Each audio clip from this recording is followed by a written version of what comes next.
जब आईपीएस अंजलि ठाकुर की पोस्टिंग मिर्जापुर जिले में हुई, तब किसी को अंदाजा नहीं था कि आने वाला तूफान कैसा होगा। एक दिन एक बूढ़ा ऑटो वाला अपनी पत्नी के साथ रोता बिलखता एसपी ऑफिस के बाहर खड़ा था। अंजलि ठाकुर ने उन्हें अंदर बुलाया। कांपते हुए उसे बूढ़े बाप ने कहा, मैडम, शहर के बाहुबली नेता के भाई ने मेरी बेटी को सरेआम दिन दहाड़े उठा लिया है। पास के थाने में जब इस बात की रिपोर्ट लिखवाने गया तो इंस्पेक्टर साहब ने थाने से धक्के मारकर निकाल दिया। कहाँ? अपनी जान प्यारी है तो भूल जा अपनी बेटी को। बूढ़े ऑटो वाले की ये सारी बात सुनते ही आईपीएस अंजलि ठाकुर का मानो खून ही खौल उठा। उन्होंने अपनी टोपी उठाई, जिप्सी में बैठी और सीधे कोतवाली जा पहुंची। थाने में इंस्पेक्टर बड़े ही आराम से चाय की चुस्कियां ले रहा था। आईपीएस अधिकारी को देखते ही सबके हाथ पांव फूल गए।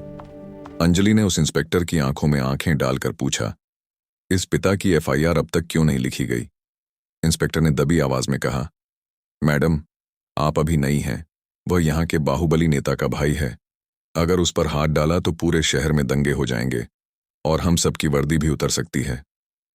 आईपीएस अंजलि ठाकुर ने थाने की मेज पर जोर से हाथ मारा और इंस्पेक्टर को डांटते हुए बोली, यह खाकी वर्दी किसी नेता की गुलामी करने के लिए नहीं, बल्कि कमजोरों की ढाल बनने और सच्चाई व ईमानदारी से काम करने के लिए पहनी है।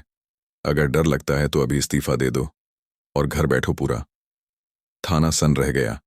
इंस्पेक्टर ने कांपते हाथों से तुरंत एफआईआर दर्ज की। अंजलि ठाकुर ने इंतजार नहीं किया। वह अपनी स्पेशल टीम के साथ सीधे बाहुबली नेता के घर पहुंची।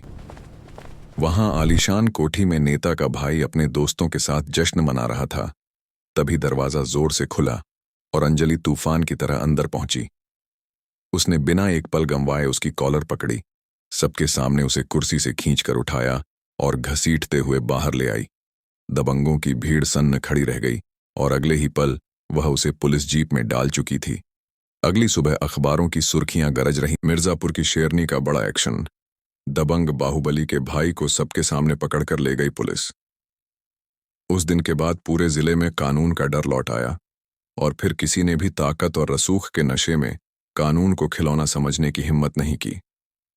ये कहानी सिर्फ एक किरदार की नहीं, बल्कि उस हिम्मत की पहचान है जो गलत के खिलाफ सीना तान कर खड़ी होती है।